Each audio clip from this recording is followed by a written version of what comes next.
Hello everybody, I am Schmitty300, I am the Pure Gamer. Welcome home, welcome back to Rimworld 3.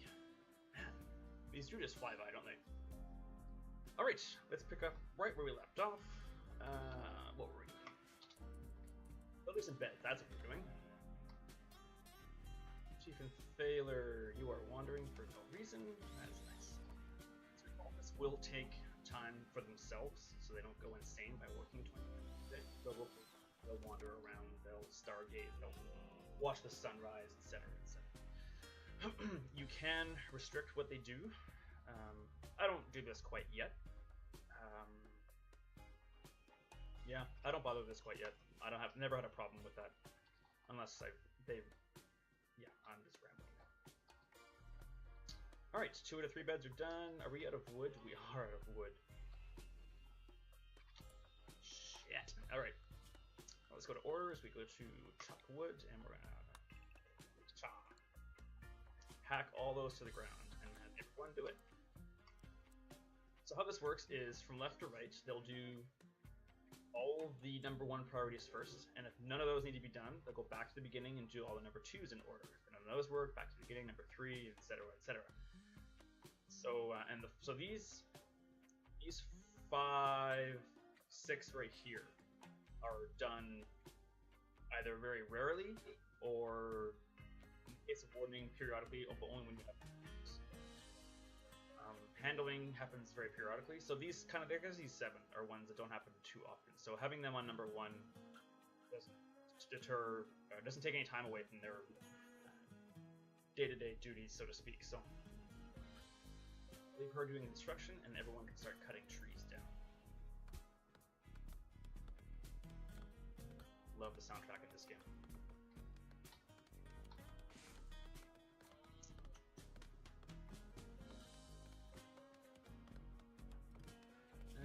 Christina, you want to finish that bed? That'd be great. Thanks. So you can right-click on anything that isn't done or needs to be done, and they can prioritize it. Alright, let's get some light happening in here. A couple of torches. And let's get an animal sleeping spot for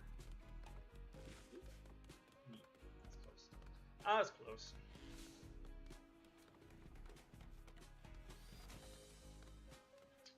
Alright, so let's see how these guys are doing. So when you click on a colonist, you have these 5 menus. There's their social tab, which tells them their relationship with various people and what kind of quality it is and the things they've done recently. The gear they're wearing tells you what temperature they're comfortable in, average armor, all that kind of stuff. As these things begin to degrade and deteriorate, they'll have percentages next to them telling you the quality that's remaining. As soon as they go below 50%, the clothing, it'll be a tattered clothing issue, and they get a debuff because they're wearing shitty clothing. So tailoring on a regular basis is important to keep their spirits up. And I left already. Character, this describes who they are. This is the exact same screen we saw when we started the game. We selected our colonists, so that's no mystery there. But you can monitor to see how their progress is coming along with each skill. Needs is the one you're going to look at the most. So this is probably, in my opinion, the coolest part of this game, is the detail that the developers of this game put into keeping the colonists happy. Like, you know, this combination of The Sims and SimCity and Civilization and Caesar 3, as I mentioned before, kind of all crammed into one, which makes it fantastic. But it's so detailed. It talks about how hungry they are, how much rest they have, their joy level, the beauty of their surroundings, the kind of comfort they're in, the space, how they feel about it, and this is their overall mood. And these tell you exactly why these bars are like the way they are. So everyone's mood, how do I put it? Everyone's, I guess, tolerance for poor mood varies. You'll get little warnings on the side here, which I'm sure we'll get sooner or later, telling you that there's a minor break risk or a major break risk. As we pass these 3 little ticks, they get more and more pissed, basically. And if they reach the very, very bottom, they'll actually crack and they'll go on a bender of some sort. Usually it's kind of things like they'll cower in their room for a while, or some of them go on a eating binge. Some of them, if there's drugs nearby, they'll go on a binge on drugs or alcohol. Occasionally, they actually become violent, and they'll actually start beating up your other colonists, and it's not good. I've had a colony in the past where I had a guy carrying an SMG really started going postal on my entire colony, and it was not a pretty sight. So, generally speaking, these warnings over here just get really annoying, more or less. So we'll have to keep an eye on that. But if you get extreme break risks and they start cracking, it can be a problem. And also, when they crack, you have no control of them whatsoever. Some of them will starve. Some of them will collapse due to exhaustion because they won't do anything but freak out and I've had people freak out for days at a time, and they'll start starving. And I've never had anyone die from starvation, from being insane, but I'm sure it can happen. So, and what are the other? And then there's the health, which gives you details about all of their body functions, basically. And one of the coolest parts of this game is you actually perform operations on your colonists. If you have any wood in your storage area, you can give them peg legs if they egg, or if it's shot to hell or something like that. You can purchase bionic limbs and bionic body parts to actually enhance their moving or manipulation or whatever. It's pretty awesome. I've had guys with bionic arms, a bionic eye, but like one leg. So his moving is, down to like 50%, but his manipulation and sight were like 150%. So it's pretty awesome. Okay, so we are going to need food before anything else, because I bet, unless is it all gone? Then yeah, we're going to need food right now. I didn't pay him enough respect to my custom scenario here. We're out of food. Okay, so production. We need a fuel stove, and generally speaking, it's a good idea to have if it's a workstation of some sort, have your colonists be sitting down on something. It keeps them happier, basically. We need you and you to hunt. Bryce, you're gonna cook. As terrifying as that may be. So, let's hunt this turkey, hunt this raccoon,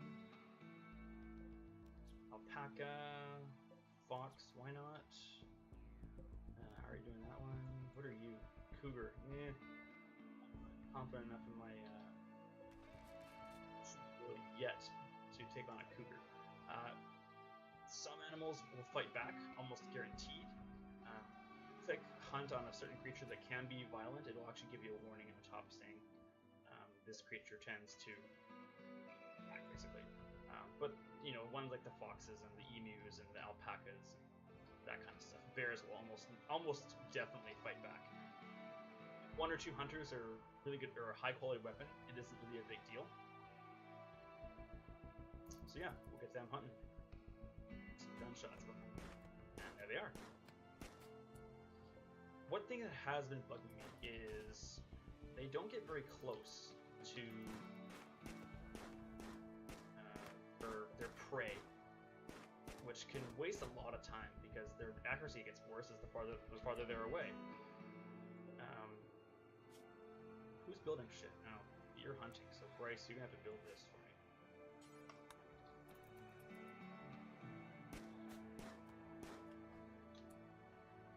So in the early goings, I almost have to like move them closer personally because it just wastes so much time if they're so far away. His construction skill is very low. I'm hoping that this won't be a waste of resources because that's steel, which is precious right now. Good. Okay, he'll build the stool. I also need to build a butcher's table. And put a little stool there as well. So, we'll go to the cooking station and we'll start to add a bill.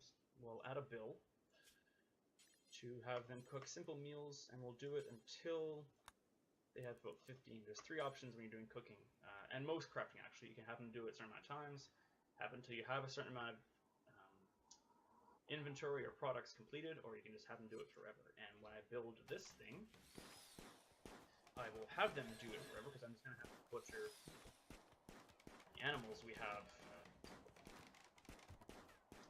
And it failed. That's great. Ooh, that's steel I see there. Is there any more of that somewhere? No. Just you. Okay. You're right. Thank you. So open this, we'll go to the bills and have them butcher a creature, and we'll have them boomed forever. Which basically just means if there's an animal in storage, it's gonna get butchered. And Bryce, I guess since you're not good at hunting, or as good as the other two, I'm gonna have you be the cook actually, until we get someone better. Which is discouraging because you can barely cook craft dinner for God's sakes.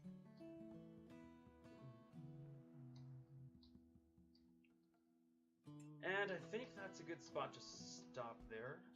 Either I talk too much, or I don't get through very much in these episodes when they're only 10 minutes long. If you feel let me know. I'm really curious. If you're watching this and you wish I would stop talking or just focus on gameplay or whatever, let me know. Or even if you want me to do longer videos, I'm happy to do either. But feedback is always welcome. Constructive is better than just laying into me. But hey, it's the internet. I know how it goes around here. So thank you everyone so very much for watching. I'm Smitty300, the Pure Gamer. Be kind, be strong, and always be awesome.